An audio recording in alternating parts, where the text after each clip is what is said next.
وهل من محبته أن يقام احتفال بمولده؟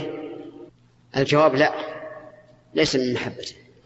وإن كان بعض الناس تحمله محبة الرسول صلى الله عليه وعلى آله وسلم على أن يقوم بهذا الاحتفال ويقول إني فعلت هذا محبة لرسول الله صلى الله عليه وعلى آله وسلم.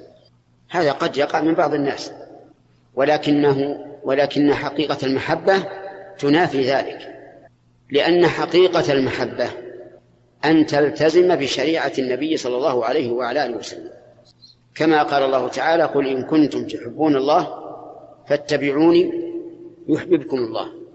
فجعل الميزان لمحبة الله عز وجل اتباع النبي صلى الله عليه وعلى آله وسلم.